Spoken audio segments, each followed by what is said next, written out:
I was paid a healthy bounty for Ringo and Curly Bill, and realized there was real money to be made. That's why I went after Henry Plummer.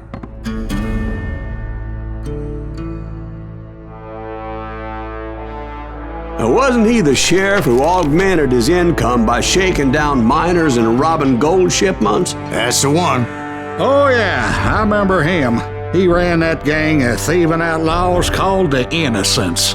So it's true that you went toe-to-toe with him? Indeed I did, son. Indeed I did.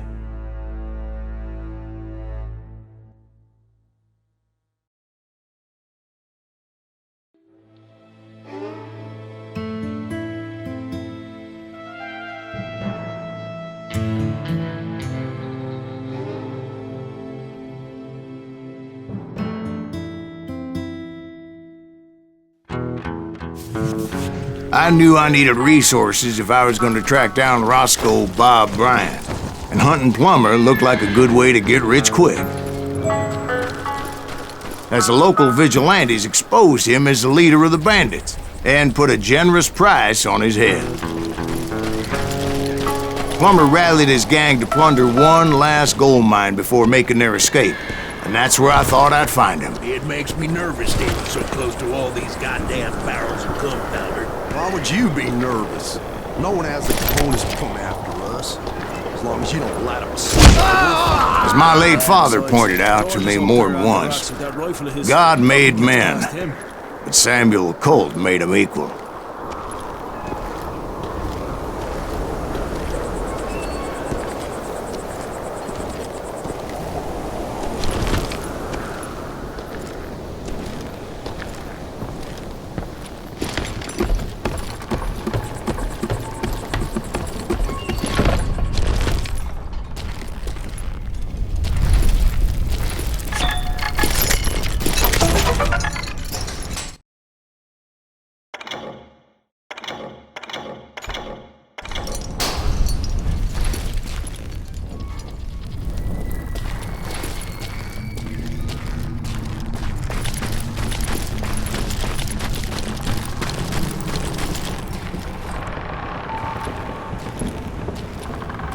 Oh yeah?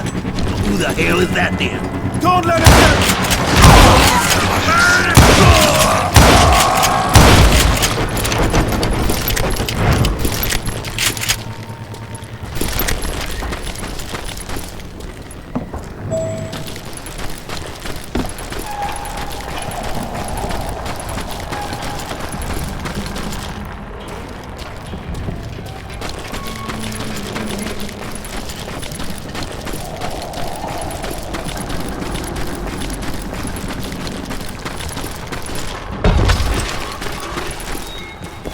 I knew that dynamite wasn't mine, so I decided the polite thing would be to return it. It was the biggest gold rush since Sutter's Mill in '48. Unfortunately, prospectors weren't the only ones drawn to those riches.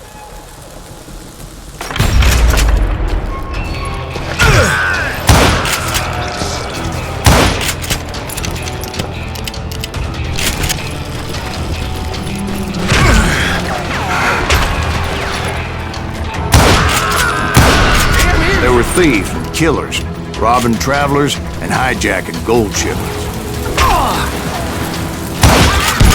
Like those that ran with Plummer. Some were just regular folks I knew from town, drawn by greed and easy pickings.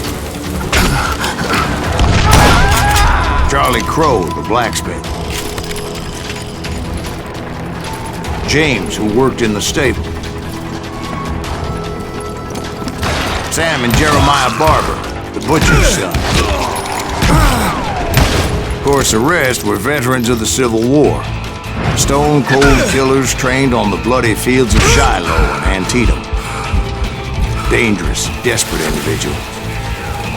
If Daddy had lived to see Alfred Nobel's explosive invention, my guess is he would have told Samuel Colt to kiss his ass. Plummer had a lot of men on his payroll. A hell of a lot.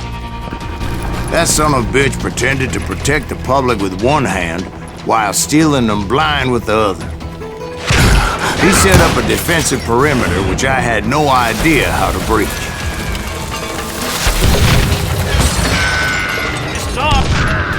I was outnumbered and in way over my head, but I was too damn stubborn and stupid to realize it. They must have thought I was touched. Or had some kind of death wish, seeing as there were barrels of gunpowder everywhere.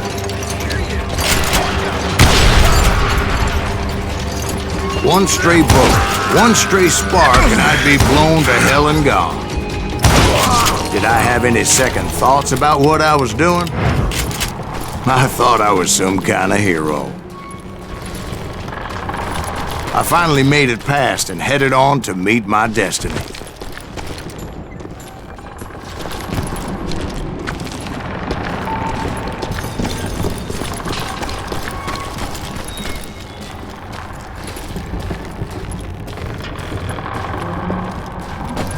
But first, I had something I needed to figure out. I had a few ideas on how to get into that mine, but once I made my decision, I knew there was no turning back. So my first thought was to enter the nearest mine portal. I saw an entrance. Made sense. Let's do this. It was the quickest way in, but that also made it more dangerous, Put that more as there would undoubtedly be enemy pickets posted along the way.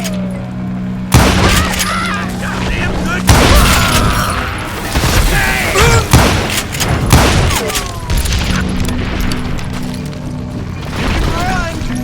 Can't hide forever.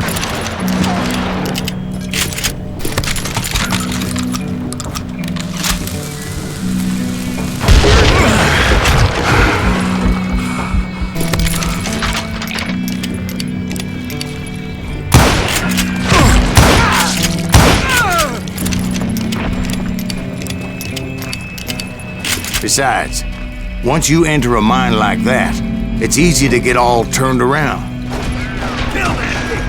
And that confusing maze of corridors wouldn't even be the worst of it. Some of those shafts could be as deep as hell.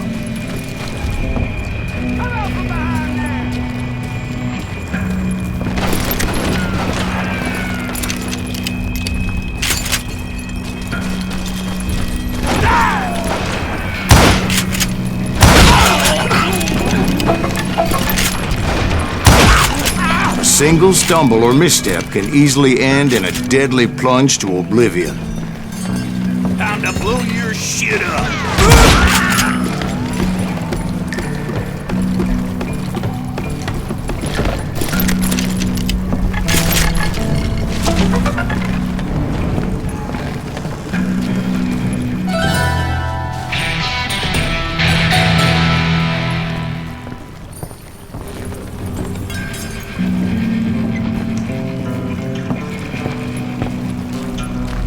Quick reflexes often make up for a lack of common sense.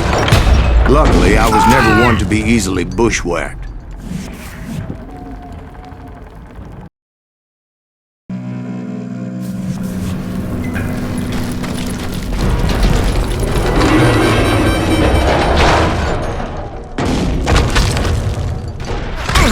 I would just need to be careful not to blow myself to kingdom come. Take it. With all that gunpowder and dynamite everywhere, a body has to know what he's shooting at. All it takes is one tiny spark, and boom. Take that asshole out. You ain't beefing me.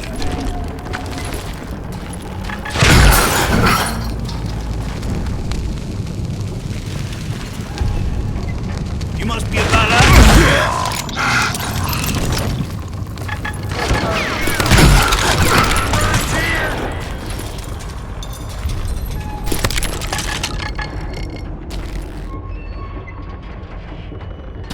You're dead.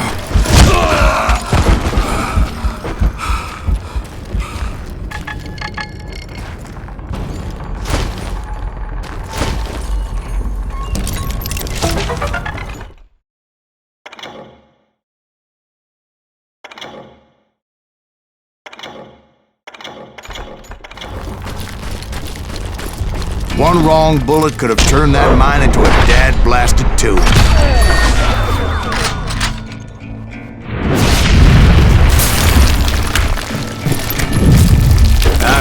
admit that my plan of attack was not just moronic, but clearly insane.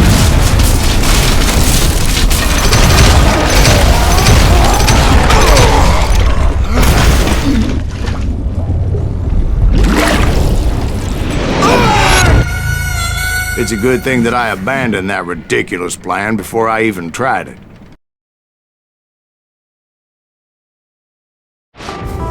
Instead, I spotted a ladder, a way into the mine from the opposite side.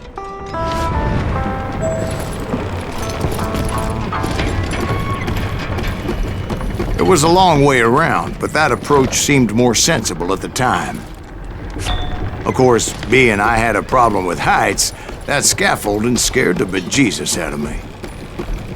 Climbing down that ladder required some caution, because even though I had a younger man's reflexes, no man can dodge a damn bullet while climbing down a rickety ladder.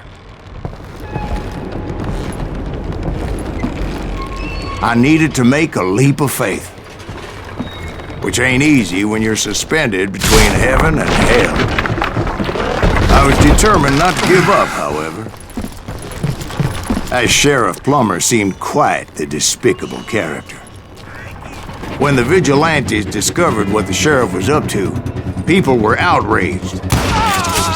That 10,000 they put on his head would go a long way to helping me find old Bob.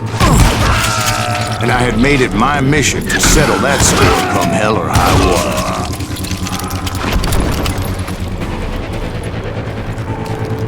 But first, I would have to make a choice. Take the elevator or climb the ladder.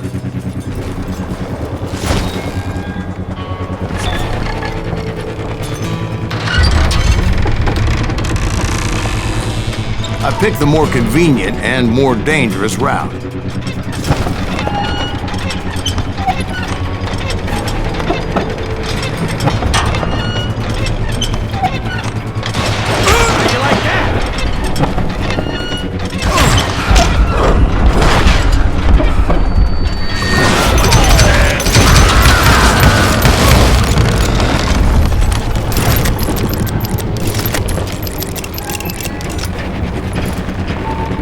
Plummer was a mad dog killer, and the people of Nevada City deserved better.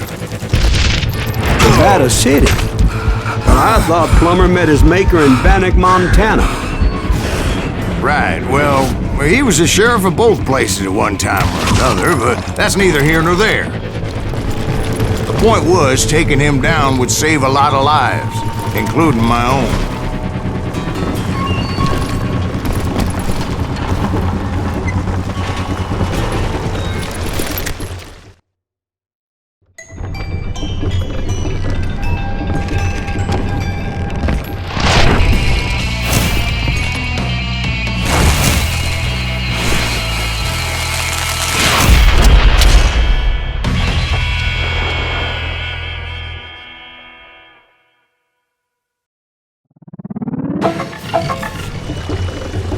They're gonna bury you in a million pieces! It's just getting worse and worse for you.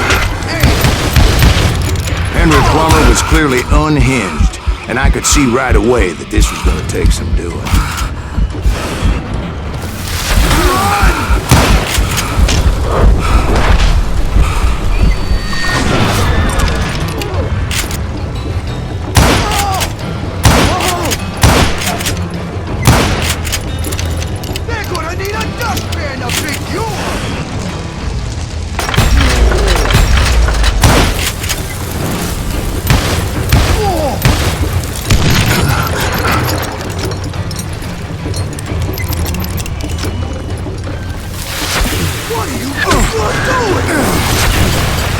I can shoot too! I said you could throw dynamite! Come on, boys! Take this cocksucker out!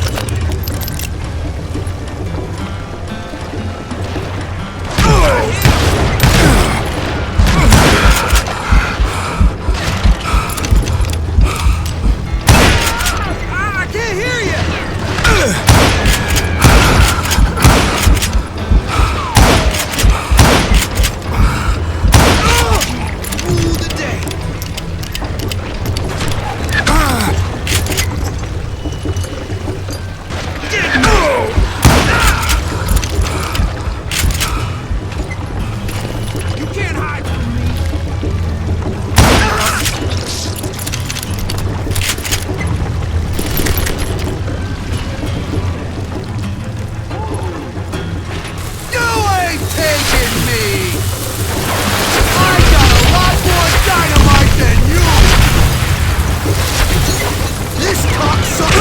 smarter than he looks.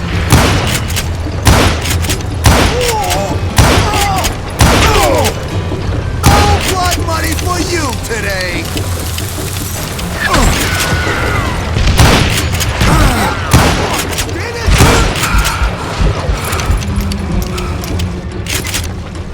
You know who Just kill him! Blow you into next week, boy! Bastard!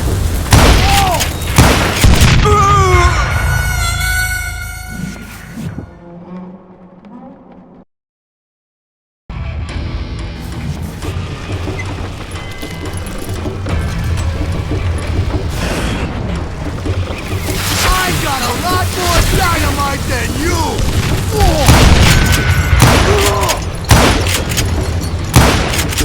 I can shoot too!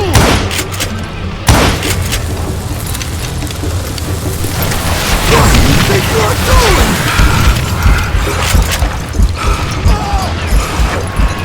I'm going all medieval on your ass!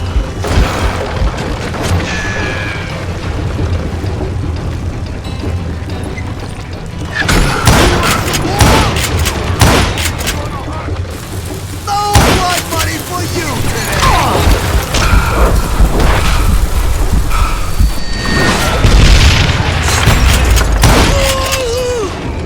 So that's how Henry Plummer died. Him and his crew were worth their weight in gold.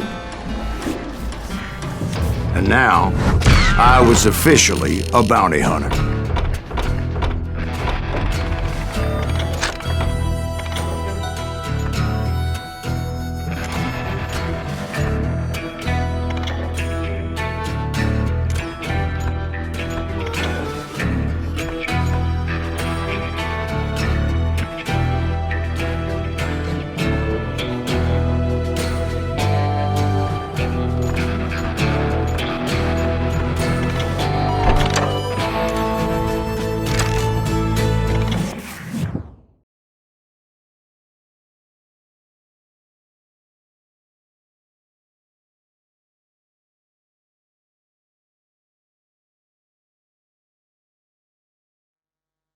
So, did you finally go after that Bob feller? Well, I heard word he was in Kansas with John Wesley Hardin. So that's where I went. Where in Kansas? Abilene. Why do you ask, Ben? No reason. Was Hardin as fast as Ringo? Ringo was fast, but John Wesley was as fast as the devil himself.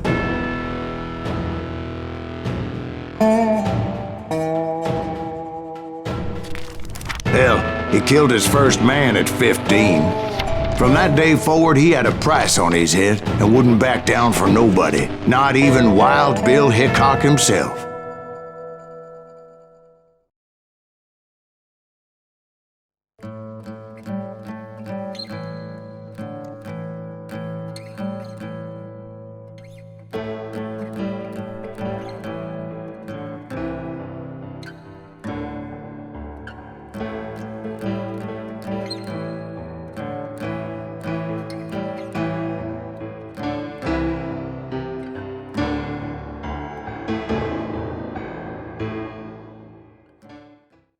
I dodged death many a time, and that night in Abilene was no different.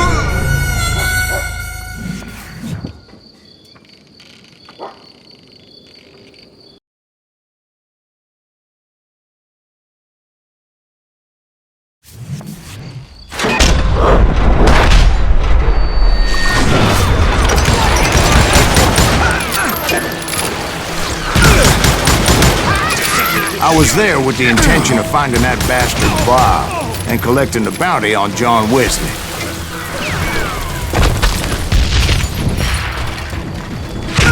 Shoot him! Shoot him!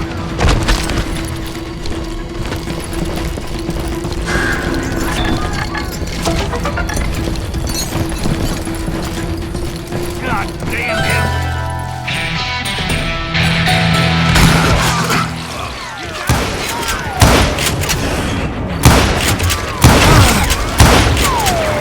Watch where you're shooting!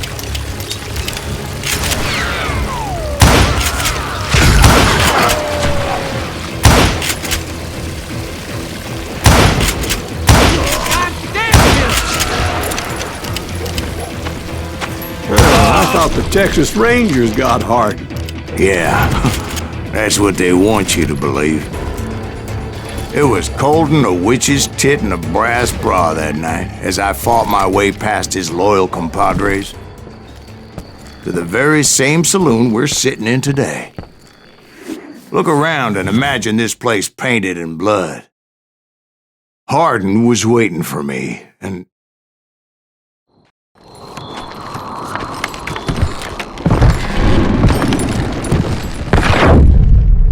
Wait, I'm jumping the gun here. Let me back up and give you some background on this sumbitch. He deserves that much. Don't you think so, Ben?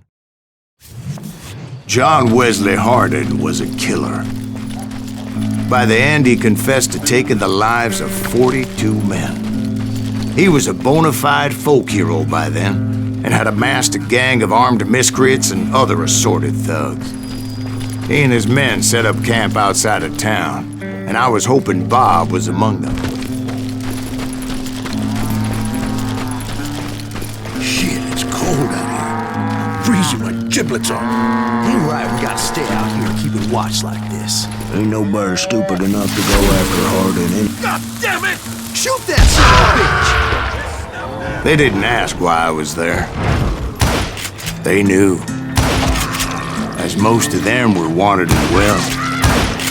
I figured Harden was here somewhere, but to get to him, I'd have to get past his gun hands.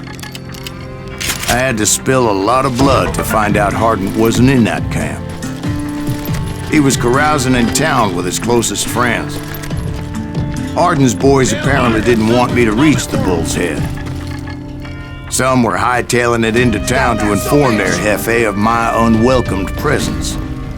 Let the boys know we got another law dog.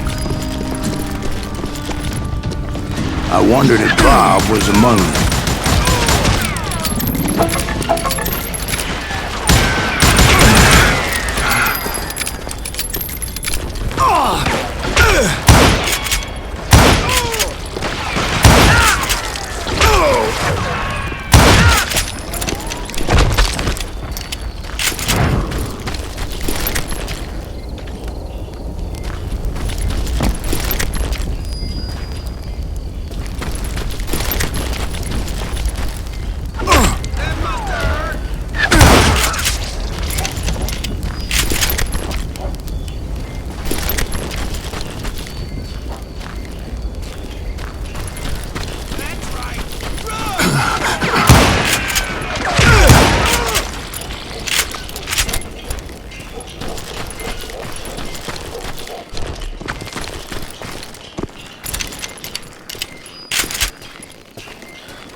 And I steeled myself for the fight ahead. For as good as I was, deep down I wondered if John Wesley wasn't just a little bit better.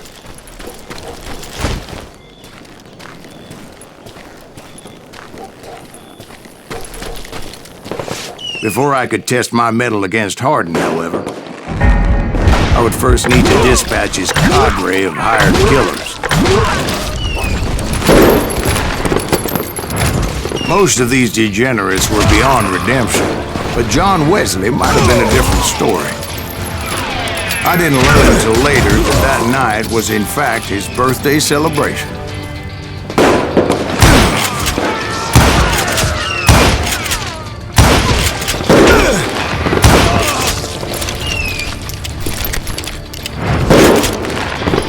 Watch where you shoot!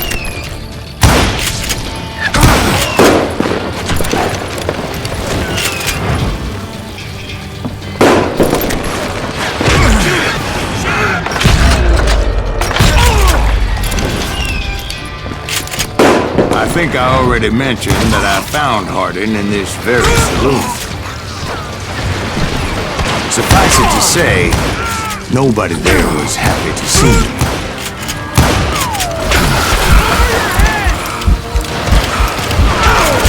In fact, I felt a certain hostility.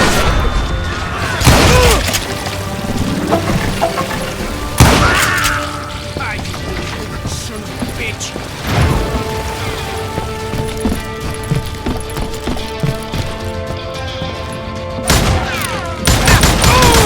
I was disappointed that neither Bob nor John Wesley were among the dead. But that was short-lived, as a moment later I was facing down the fastest gun in the West.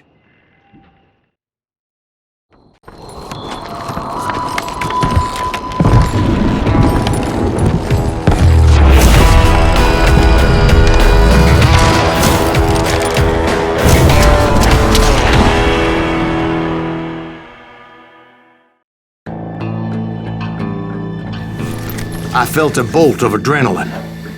Or maybe that was fear. He was well known for his tricks, and I knew I'd need my own if I was ever to defeat him.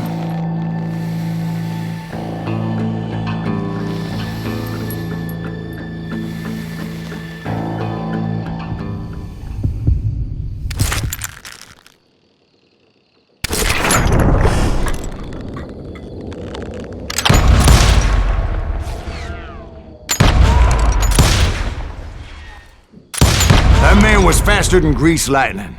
But being inebriated as he was, he didn't count his shots. And now, he was at my mercy. So he didn't die? No, I sent him to prison. Years later, after he was free, some restless avenger took his life. Shot him in the back in a saloon just like this one. Anybody up for another beer? Ben?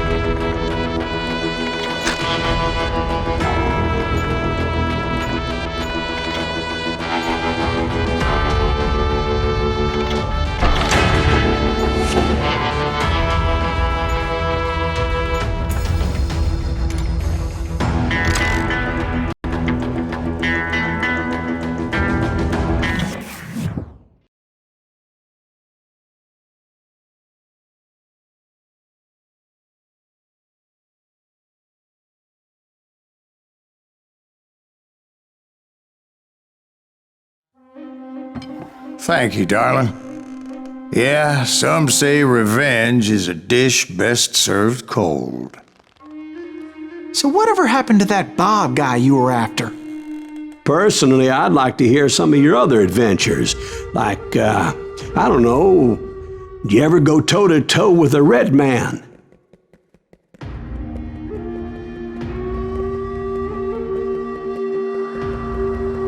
Yes, I did, Ben. I remember once I was after this renegade Apache, Grey Wolf. Strangely enough, revenge was also his primary motivation.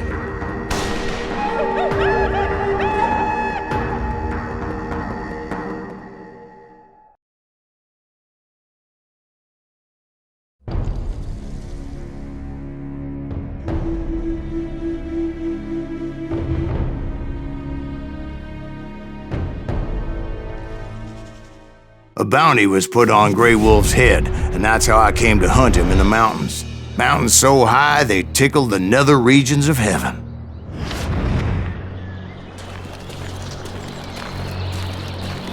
Grey Wolf was a Chiricahua Apache medicine man who had led a war party in revenge for a massacre against his people. The U.S. Army had attacked his tribe during his daughter's sacred sunrise ceremony, and the slaughter was unspeakable. I understood his anger, as there's nothing more traumatic than seeing those you love die in a cruel and painful death.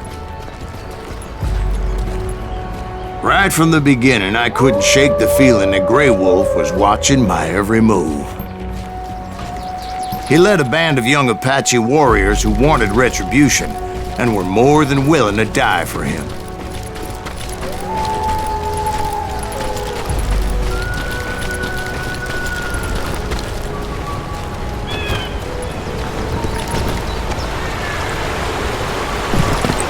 They saw me before I saw them.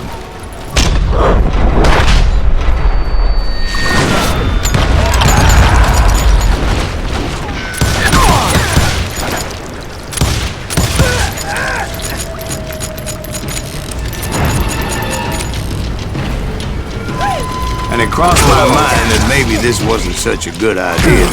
But now that the shooting had started, there was no backing down.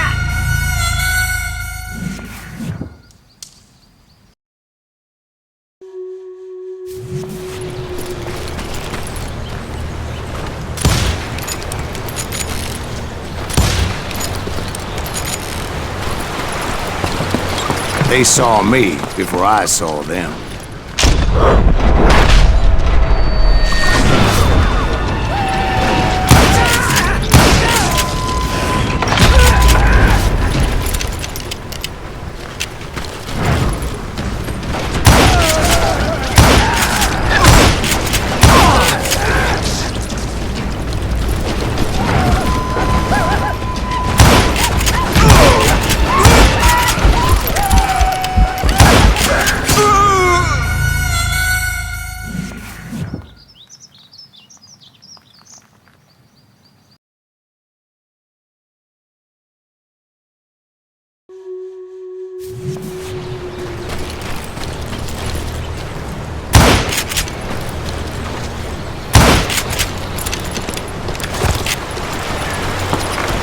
They saw me before I saw them.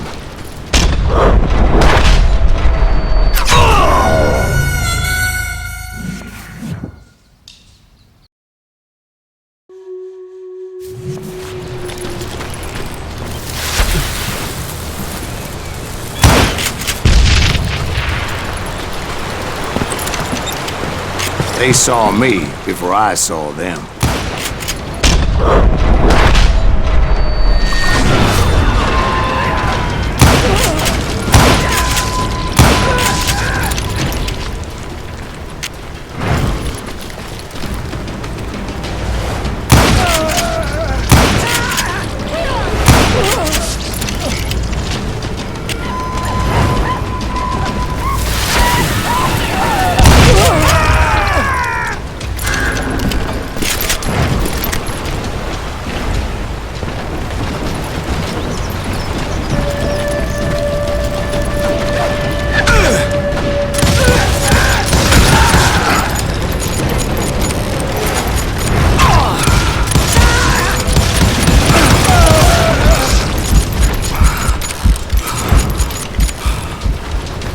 It was rugged country, the winter home of the Chiricahuas, and that's why they had retreated there.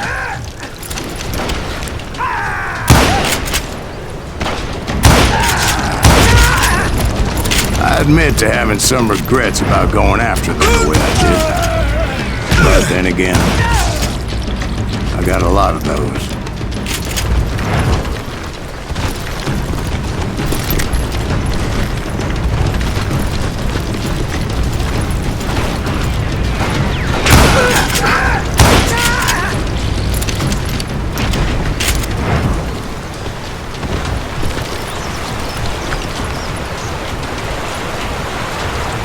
Did you find Grey Wolf? Not at that moment, but I did find the entrance to their hideout.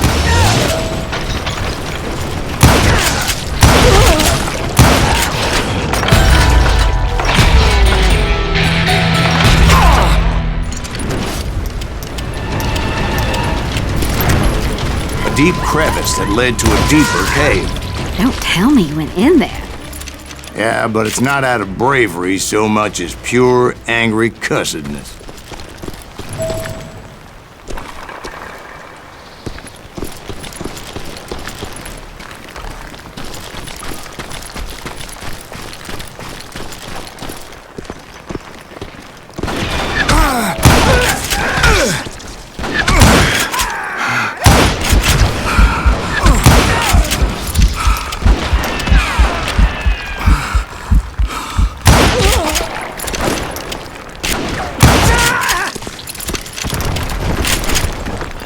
See, back then, I had a stubborn streak a mile wide, and I wasn't about to back down.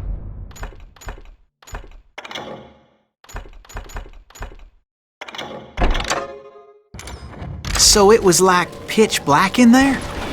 Actually, it was pretty well lit, as they had torches on the wall.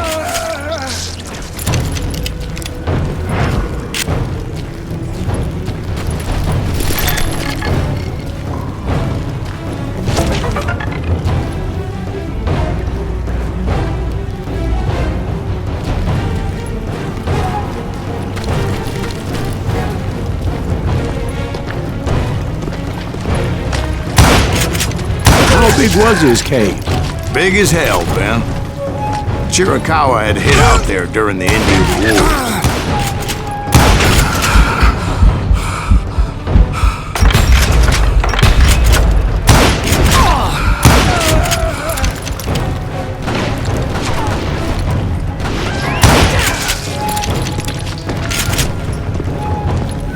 They thought it was haunted with the ghosts of those murdered by the horse soldiers.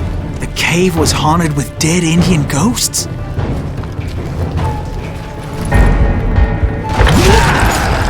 To be honest, I was more concerned with the live ones than the dead ones.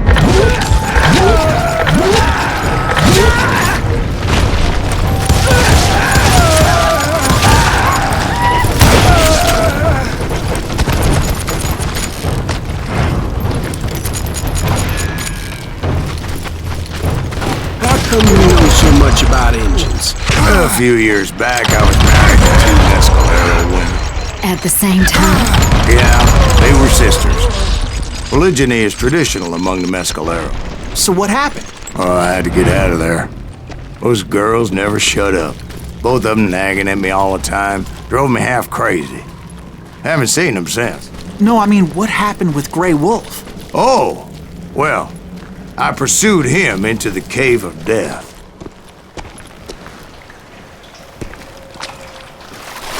I came upon this flooded grotto, and that's when I saw him. He came to me unarmed and unafraid. His voice echoed in the shadows, and I sensed he meant me no harm. You carry great darkness in your heart, and if you do not release it, it will claim your soul. The sound of his voice put some kind of ancient Indian spell on me. As his story unfolded in my mind, You will come to this place again and kill many more men, and the darkness will grow until it consumes everything that you are. The soul would have no rainbow if the eye had no tears.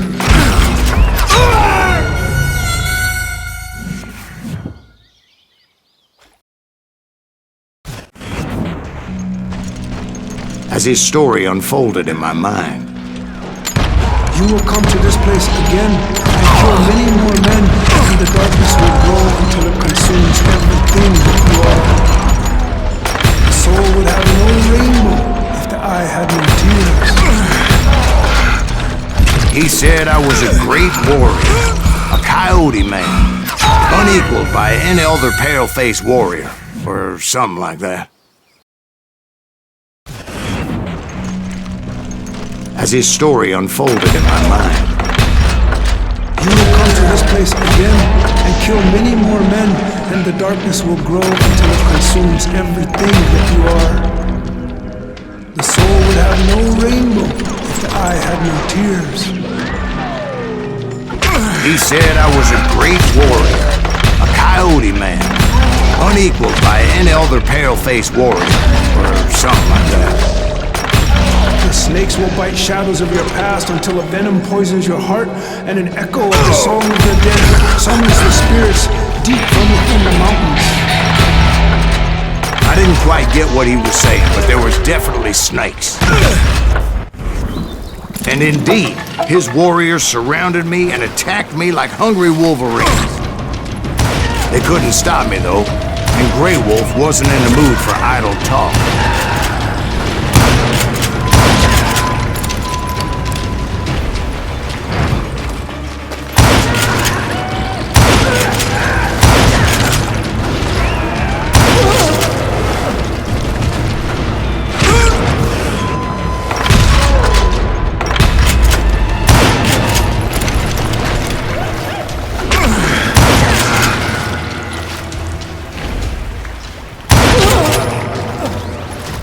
I swear I couldn't see any way out of this trap.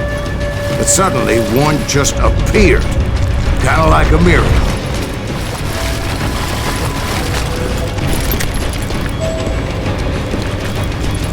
I felt like I would be lost in that damn cave forever. Finally, I found myself back outside, perched on the edge of a precipice, overlooking a thundering whitewater river. To get where I was going required several leaps of faith, but no way in hell I was turning back. I chased after him, determined to make him explain the meaning of all that mumbo-jumbo. Mumbo-jumbo is right. Are you making this all up as you go? A few details may be fuzzy, brother, but I am relating exactly what happened to me. There were dozens of Apache warriors aiming at me from on high. Dozens? Well, maybe not dozens, but there was a lot of them. At least 3 or 4. Well, more than that, little lady.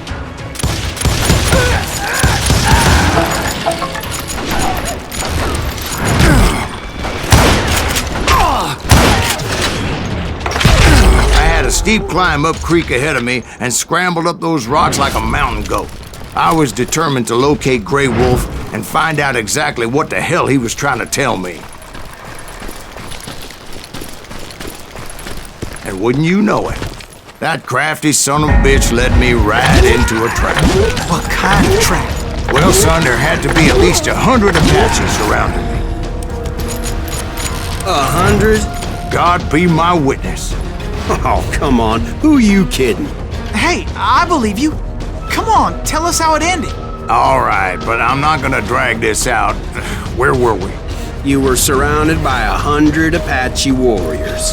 Well, I didn't take the time to count them exactly, but there were a lot of them.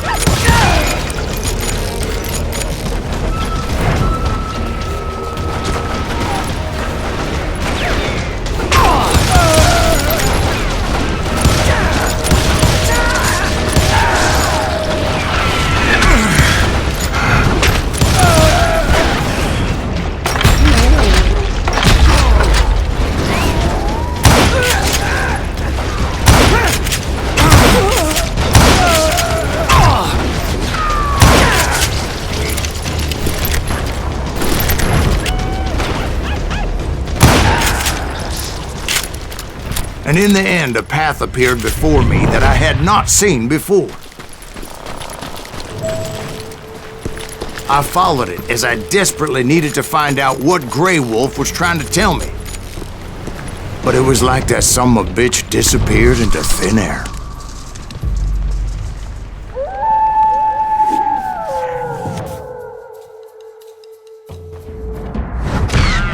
Never did find him. And never did collect my goddamn bounty.